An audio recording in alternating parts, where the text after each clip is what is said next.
Ontem nós trabalhamos uma parte da grande comissão. Lembra? Basicamente, as duas bases sobre as quais o mandato está fundamentado. Qual era a primeira? Isso. Não é? Se você esquecer numa velocidade dessa, uma coisa tão importante dessa, você está enrolado. Não é? Mesmo. A autoridade. Todo poder me é dado onde? No céu e na terra. Portanto, tudo mais que vem na frase. É uma afirmação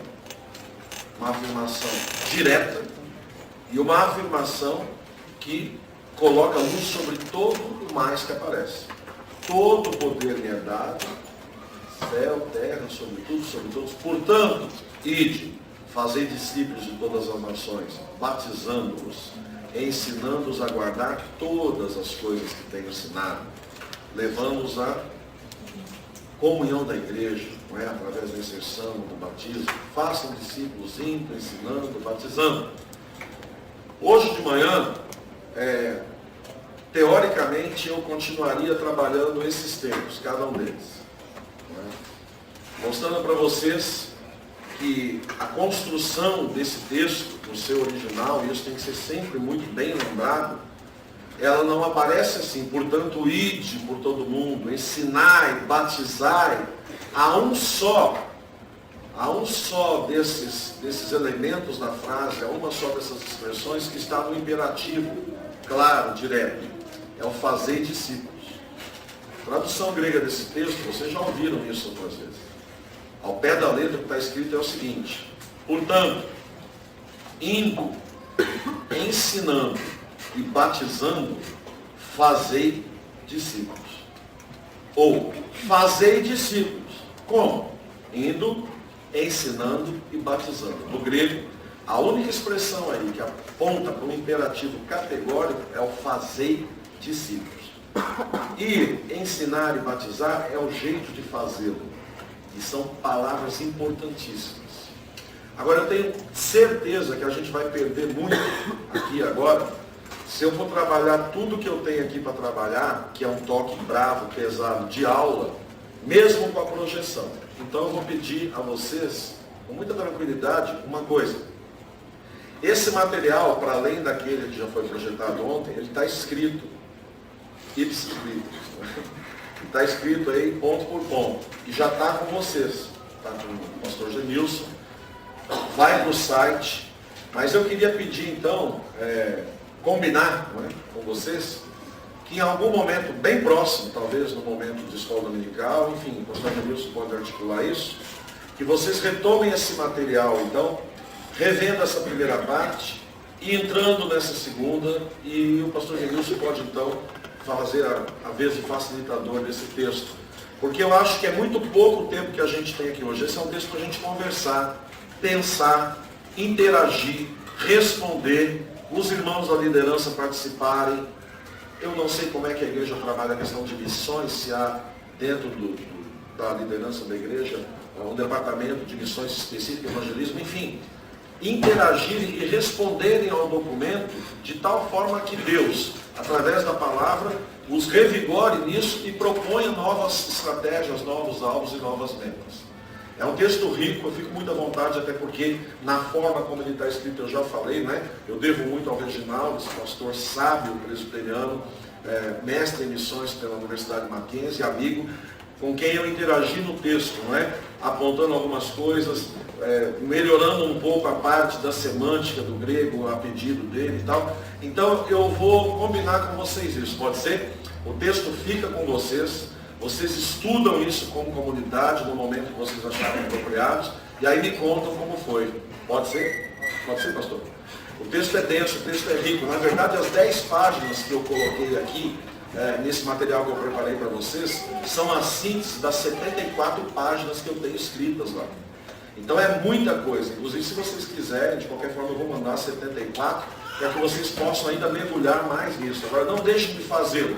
Emil Brunner, o grande teólogo Emil Brunner, ele dizia o seguinte: uma igreja é igreja enquanto faz missões, tal qual o fogo é fogo enquanto queima. Ou seja, se não queimar não é fogo, se não tiver missão não é igreja. Charles Vanenger, o mais famoso dos missiólogos modernos, titular de teologia de missões do Fuller Theological Seminary, a escola de missões também mais conhecida nesse nosso tempo, Vanenger diz o seguinte: missões numa igreja não deveria nem ser departamento. Na verdade, missões é o chão, e tudo se assenta sobre isso. Sociedade de senhoras existe para quê? Para que pessoas se dobrem ao senhorio de Cristo. Seja através da oficina de costura, seja através de uma reunião de oração, seja através do chá mensal de evangelização, o grupo de senhoras está sentado sobre um chão comum chamado missões. Aqui também se assenta o grupo de homens. Seja lá em que atividade for, isso existe para quê? Para que nasçam novos discípulos que adorem a Deus. Jovens, a mesma coisa, e assim sucessivamente. Então Vanenger diz o seguinte: a gente podia mudar o organograma que a gente desenha da igreja, onde há lá os departamentos, não é? E tudo mais, e colocar um grande círculo chamado missão, e aí os departamentos estão todos ali, porque a igreja existe para isso. Repito, Bruno. O fogo é fogo enquanto queima, e uma igreja é igreja enquanto faz missão. Daí o título da obra de Charles Vanenger, publicado em português, aliás, né? Editora Vida Nova, todo mundo devia ler. Povo missionário, povo de Deus. O título já é chamando a atenção. É povo de Deus, então é povo missionário.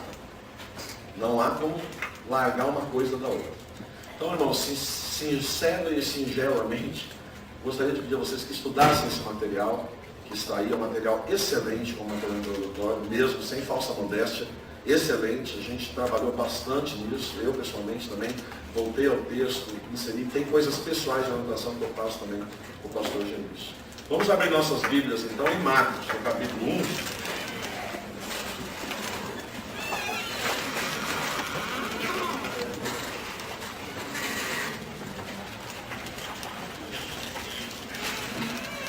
A partir do verso 29. A cura da sogra de Pedro é como normalmente as Bíblias apontam o nome desse bloco, não é?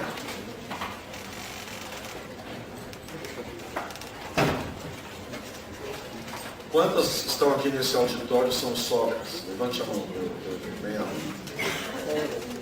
Pode levantar, irmão. Firme. Isso.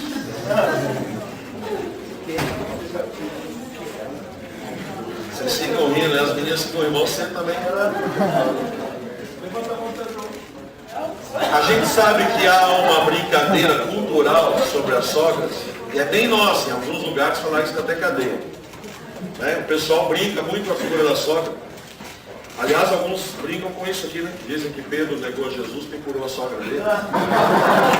Isso é uma maldade. E a gente vai ver agora uma sogra que aparece na cena e com ela um monte de coisas importantes. Esse texto fala de cura milagrosa, cura instantânea da parte de Deus. Estalou o dedo, a pessoa foi curada. Essa é uma cura que a gente poderia chamar de uma cura sobrenatural. Na minha concepção, toda cura é divina.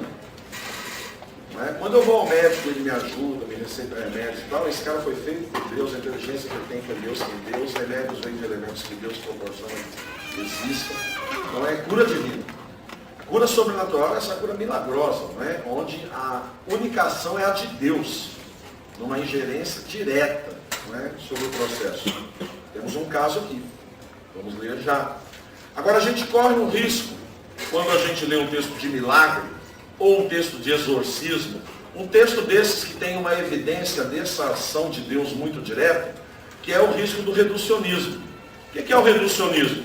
É o tirar o olho do todo e focar só em um detalhezinho. Imagina que eu tivesse um calculador aqui na minha mão, tem lá aquele monte de números, eu pego aqui o número 8, e aí eu vou fechando o olho até ver só o número 8. Eu perdi o campo da calculadora, do que está em volta, da parede, dos irmãos. Eu estou só focado, eu reduzi aquilo tudo a um pequeno detalhe, a um pequeno item. O risco nesses textos, onde há milagre, aonde há exorcismo, aonde há uma ação sobrenatural de Deus, é o reducionismo. É a gente focar só nisso, que é fantástico, é milagre, o nome já disse. Mas a gente perdeu o que está em volta. Eu gostaria de, nesta manhã, com o auxílio do Espírito Santo de Deus, tentar perceber com vocês algumas coisas que estão em volta desse texto. Vamos ler Marcos 1, 29, nós vamos ler até o verso 39.